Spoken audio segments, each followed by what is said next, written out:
Il craignait les blafards dimanches de décembre, où, pommadé sur un guéridon d'acajou, il lisait une Bible à la tranche vert chou. Les rêves l'oppressaient chaque nuit dans l'alcôve.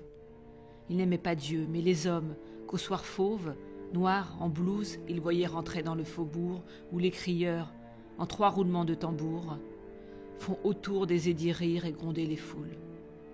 Il rêvait la prairie amoureuse, où des houles lumineuses, parfums sains, puis d'essence d'or, font leur remuement calme et prennent leur essor. Et comme il savourait surtout les choses sombres, quand, dans la chambre nue aux persiennes closes, haute et bleue, âcrement prise d'humidité, il lisait son roman sans cesse médité, plein de lourds ciels au creux et de forêts noyées, de fleurs de chair au bois sidéral déployé, vertige, écroulement, déroute et pitié.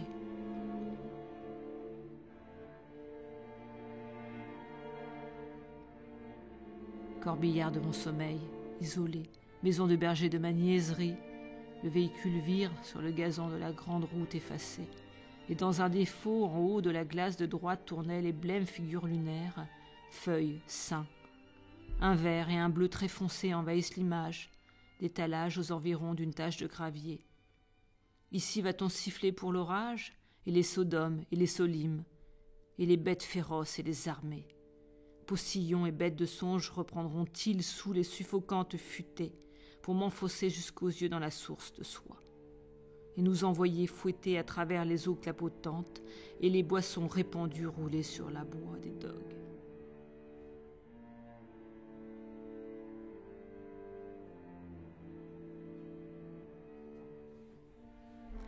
Dans cette vieille maison, maison double, maison jumelle à l'image de mon grand-père mort il y a bien longtemps. Cette vieille maison aux pierres denses et énigmatiques.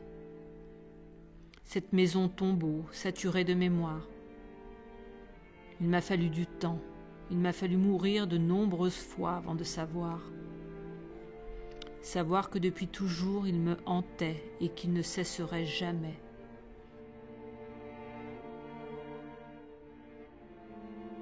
Ancêtres, fantômes, fantasmes, étranges animaux nocturnes parcourant les murs de cette vieille maison aux pierres denses. Ce tableau, le premier à s'être adressé à ma mémoire, ce tableau, que voulait-il? Ce tableau peuplé de formes animales, que racontait-il? Il est venu le temps d'y répondre. Ils sont là, avec moi, et il m'incombe de les faire renaître, les faire rejoindre la surface. Surface de l'intressé, surface de forme et de couleur. Cette nuit, ils sortirent du tableau, ce tableau face à mon petit lit. Ils sortirent et se glissèrent sous ma couverture pour me trancher les pieds. Spectatrice pétrifiée, perdue entre veille et sommeil, je les priais d'arrêter leur infernal supplice. Peut-être m'entendirent-ils, peut-être en avaient-ils fini avec moi, mais ils s'enroulèrent le long de mon corps d'enfant, puis s'envolèrent pour rejoindre la fraîcheur de cette nuit d'hiver. Porte qui s'ouvrit d'elle-même, puis se referma comme les bras d'une mère.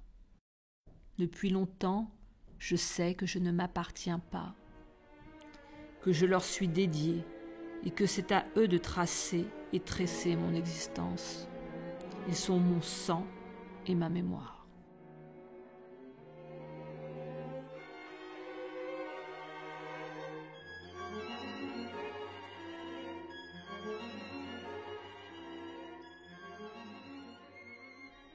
Je devins un opéra fabuleux. Je vis que tous les êtres ont une fatalité de bonheur. L'action n'est pas la vie, mais une façon de cacher quelque force, un énervement. La morale est la faiblesse de la cervelle. À chaque être, plusieurs autres vies me semblaient dues. Ce monsieur ne sait ce qu'il fait, il est un ange. Cette famille est une nichée de chiens. Aucun des sophismes de la folie qu'on enferme, n'a été oublié pour moi. Je pourrais les redire tous. Ma santé fut menacée, la terreur venait. Je tombais dans des sommeils de plusieurs jours et, levé, je continuais les rêves les plus tristes. J'étais mûr pour le trépas, et par une route de danger ma faiblesse me menait aux confins du monde et de la Cimmérie, patrie de l'ombre et des tourbillons.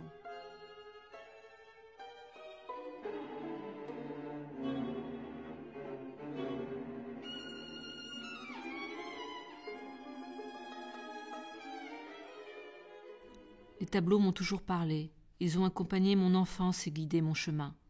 C'est par eux que tout m'a été dit sur les miens, leurs rêves et leurs mots. Face au silence de la parole m'a été donnée l'éloquence de la peinture. Pourquoi rien ne m'était dit sur toi, Jérômia? Seuls les tableaux parlaient. Lorsque j'étais enfant, seuls les tableaux parlaient. De quoi parlaient-ils? De mort, de meurtre, de sang coulant entre les jambes d'une femme au corps ouvert? Le tableau, cette nuit, était face à mon lit. Dès mon coucher, il me regardait. Il savait qu'il me dévorerait. Ils attendaient le moment, le milieu de la nuit. Je n'oublierai jamais. Mon corps était brûlant. La fièvre avait pris possession de moi. Je sens encore leur morsure sur mes pieds. Jérômia, née et morte en Afrique. Seule à n'avoir pas quitté cette terre, l'Afrique. Je me suis souvent, enfant, demandé où tu étais, Jérômia, qui tu étais, Jérômia. Pourquoi rien ne m'était dit sur toi, Jérômia? Seuls les tableaux parlaient. Lorsque j'étais enfant, seuls les tableaux parlaient.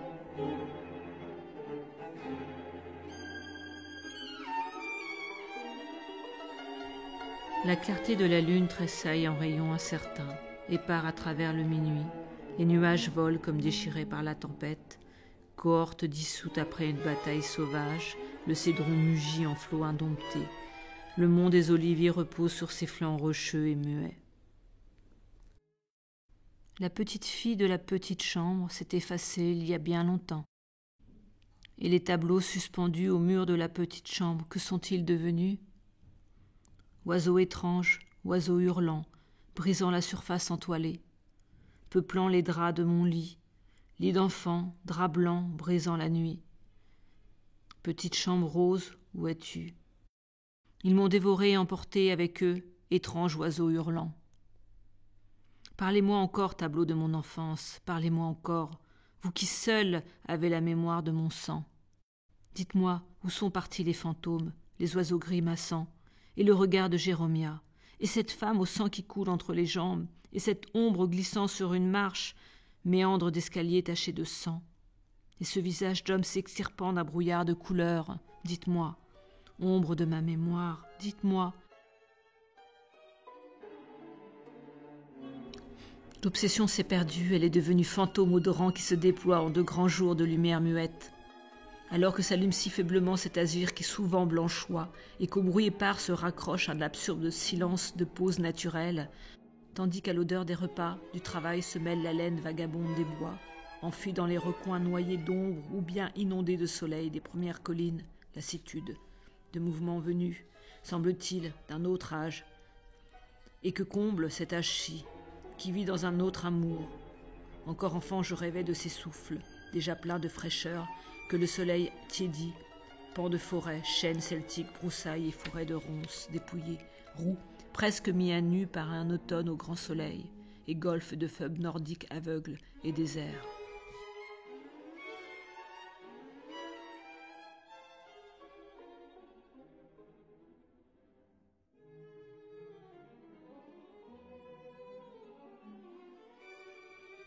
Je ne suis pas née dompteuse de mots, mais dompteuse d'images, lignes et formes, fantômes colorés et toiles fragmentées. Le dessin et la peinture sont ma seule sagesse.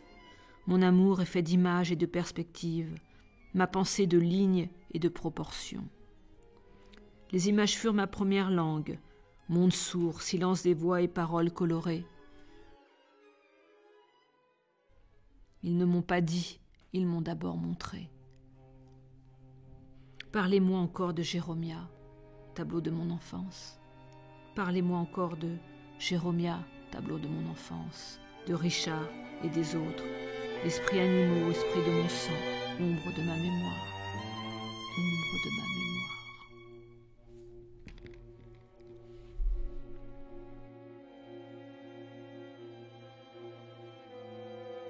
J'ai brisé l'antique héritage qui se rappelait à la mémoire. Le bonheur d'enfance, j'ai brisé ce qui me tenait en foi d'enfance. J'ai joué avec mon cœur et l'ai presque laissé me voler. Et que reste-t-il? Perdu pour perdu, seulement des larmes. Un esprit superficiel a joué les épis, sans nostalgie amère, les épis d'or. N'est-ce pas illusion? Ils brillèrent un court moment. La mort cependant écrivait un nom puissant sur chaque ligne, sur chacune. Il y a un nuage fait d'une lueur orangée, c'est comme une huile tout hurlée de marée. Je ne dois point mourir, tu ne m'éprendras pas, vers plus cruel que le plus cruel, éclat de soleil ou de lune, nécessaire puisqu'il existe. Je sais ce que je sais, bien sûr, et je le sais, et si je le sais, je le saurai.